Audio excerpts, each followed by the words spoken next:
Galatians 3:28. There is neither Jew nor Greek, there is neither slave nor free, there is neither male nor female, for you are all one in Christ Jesus.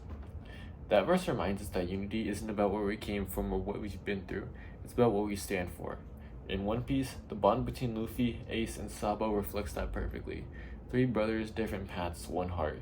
One of the most emotional moments in One Piece, that heart was shattered when Akainu killed Ace right in front of Luffy during the Paramount War. That trauma didn't just break Luffy, it changed him. It drove him to become stronger for his crew and eventually led him to becoming an Emperor of the Sea. Meanwhile, Sabo, the third brother, was introduced later. He inherited Ace's Devil Fruit and became a top revolutionary. But fans still wonder, shouldn't Sabo be the one to take revenge on Akainu? It's a fair question, but today I'm going to break down why Sabo shouldn't be the one to face Akainu and why Luffy must defeat him. If you enjoy One Piece theories and analyses like this, hit that like button and subscribe for more. Now let's get into it. Let's start with the core truth. Sabo is not a revenge character, he's a revolutionary. While yes, Sabo has inherited Ace's Devil Fruit, that doesn't necessarily mean that Sabo wants to take revenge on Akainu. That's a blatant mischaracterization of Sabo. Let's take it back all the way to the post-Marineford arc. Sabo was introduced as someone who wanted to escape from his life as a noble. He viewed it as restrictive and he wanted to travel the world and write a book about it. He even panicked when he heard Grey Terminal was being to be burned down, displaying that he cares for others and their freedoms. When he talked to Dragon, he openly regretted being a noble, showing his humility and desire for freedom against a restrictive system. His defiance would later be displayed when he set out to sea prematurely, letting him taste death, which would give him near lifelong amnesia and the opportunity to join the Revolutionary Army, spearheaded by Dragon. Sabo's backstory with Ace and Luffy gives us a clear understanding of his character. He's a caring, virtuous person who fights for freedom. Where he contrasts with Luffy is that Luffy wants the personal freedom as Pirate King, where Sabo wants the world to be free from the grasp of celestial dragons, sharing an ambition with Dragon. Sabo fighting Akainu would be redundant to his character due to what I explained earlier. He wants to take on the corrupt nobles causing the world suffering, not the people who work under them. Here's a deeper angle. Sabo's actual final opponent should be Shamrock, a fellow noble turned elite. Think about it. Both are second in command to their organizations. Both grew up in wealth, but where Sabo rejected privilege to fight for the oppressed, Shamrock embraced it and he became corrupted by power. The fight would be a symbolic clash between freedom of humility versus elitism and ego. This ideological battle aligns with Sabo's overall goal of taking down the celestial dragons, giving Shamrock status as a holy knight. Another key point, there's been no setup for a Sabo vs Akainu fight. Oda spends zero panel time building emotional or narrative tension between them. Meanwhile, Luffy has been shown to still have bitterness towards Akainu all the way back in Fishman Island. That matters. Sabo doesn't even express a desire for vengeance. In fact, when Burgess brought it up in chapter 787, Sabo accepted as Ace's choice and backed Luffy during the arc, stalling and defeating Jesus Burgess, who attempted to kill Luffy for the Gum Gum Fruit. The only time he got mad was when Jesus Burgess mocked Ace's death, but that's not hatred, that's out of respect for his fallen brother. Also, look at recent manga developments. In chapter 1149, Maria Joie is on fire, likely due to the Revolutionary Army launching their long-awaited raid, and given Sabo's Devil Fruit abilities, he most likely contributed to the torching the entire city. The other chaos within the land likely caused the fires to expand. Well, that rhymed. This is where his battle lies, not within the Navy, not with like Akainu, but with overthrowing the system. Now let's talk about Luffy. This is personal. Akainu didn't just kill Ace, he broke Luffy. That moment at Marineford didn't just scar him physically, it gave him PTSD, and for a while it took away his will to live. But that pain became his fuel. He trained, grew stronger, and set out to fulfill not just Ace's dream but his own. And part of that dream, defeating all the admirals and the emperors. He explained to Fujitora at the end of Dressrosa that defeating all the emperors and the admirals would decide whether or not he becomes a pirate king. Sabo fighting Akainu would invalidate Luffy's dream. One of the emperors, Kaido, has already been defeated by Luffy definitively. His match against Kizaru is far more of a toss-up depending on your viewpoint. That then leaves Shanks, Blackbeard, Buggy, and Akainu for Luffy to take down. I see Fujitora being defeated by Zoro or Law in the future, and then I see Green Bull being defeated by Kid, as it would represent Kid resisting the corrupted system that put his island in poverty and led him onto this path. Akainu would also represent Luffy's greatest failure, the moment he wasn't strong enough, the moment he couldn't save his older brother.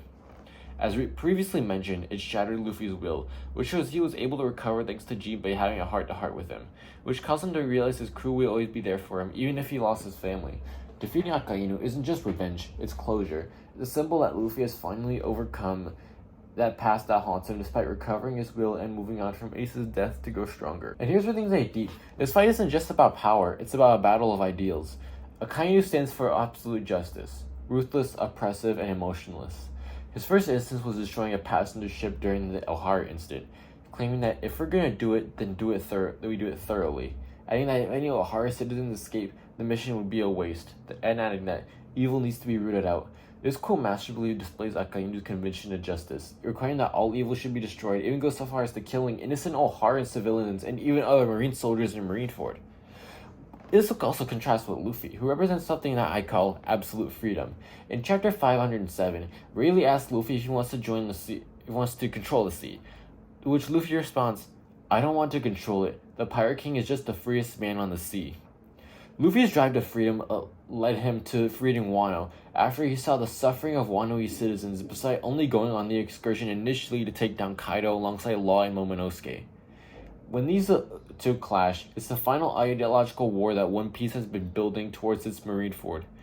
They mirror each other perfectly, one's desiring for justice at all costs while the other represents personal freedom and loyalty to others. And let's be honest, as much as Fifth Gear has been a fun and well-written form for Luffy, the fights he's had lack tension due to the unserious nature of the form. A fight against Akainu could return the series to having gritty and serious fights, examples being Luffy vs. Rob Lucci and Enies Lobby, and Luffy vs. Katakuri and Whole Cake Island. The fights against Kaido, Kizaru, and even the Gorosei lead to much of the unserious and comical tone of Luffy's character. Akainu, on the other hand, is always serious and doesn't play around. He's even killed 2 characters on screen during Marineford, so you know that he means business. There's no joking it with a man who murdered your brother and would gladly do it again. This fight could strip away all the silliness and force Luffy to be serious again, emotionally, tactically, and morally. It would give fans a raw, high-stakes confrontation where Luffy's growth as a pirate and growth in his power is fully tested. The goofiness of Gear 5 would be reined in on or weaponized for impact, not for comedy. It would be a true clash of finality where one wrong move could mean death, and that tension is exactly what Luffy vs. Akainu needs to deliver. And let's not ignore what Oda excels at: long-term narrative payoff. Fans have waited for a decade for Luffy to get justice. Giving the fight to Sabo would undercut everything that One Piece has been built emotionally. It would rob the audience of the closure they deserve and the journey that Luffy's endured. Currently in Elbaf, the world government is more active than ever, as the Straw Hats pose more of a threat than any of the Yonko of the past. Sure, they were powerful, but they never challenged the government directly. Kaido even worked with one of them as weapons buyer to fuel his ambitions of waging the largest war in the history of One Piece. Luffy, Blackbeard, and even Buggy have been shown to directly challenge the world government and has been stated to have those intentions. Blackbeard's major fight against Ace showed us that his endgame is world conquest, which was reinforced during the Egghead incident. The new generation of Yonko are clearly shown to be more dangerous than their predecessors, which allowed the world government to extreme measures, such as erasing Lucy off the map and even sending the entire Gorosei after only the Straw Hats.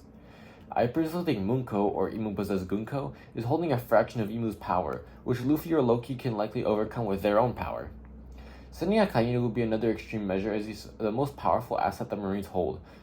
Or even send Fujitora and Greenbow along with him to make sure the mess is cleaned up and the world government's subjugation of Elbaf goes smoothly. Luffy would be reminded of what Akainu did to him, more specifically, what he took from him. Luffy would be more serious, angry, and vengeful, something we haven't seen ever since the raid on Onigashima. This tonal shift is something that One Piece desperately needs. Elbaf is heating up, but in the post-time skip especially, many felt that One Piece has lacked stakes or have no tension. Stemming from the abundance of fake deaths and Gear 5's Luffy's unserious nature. Luffy vs. Akainu could returning to the gritty and serious nature of One Piece fights would be refreshing and tense, especially considering the history between these two.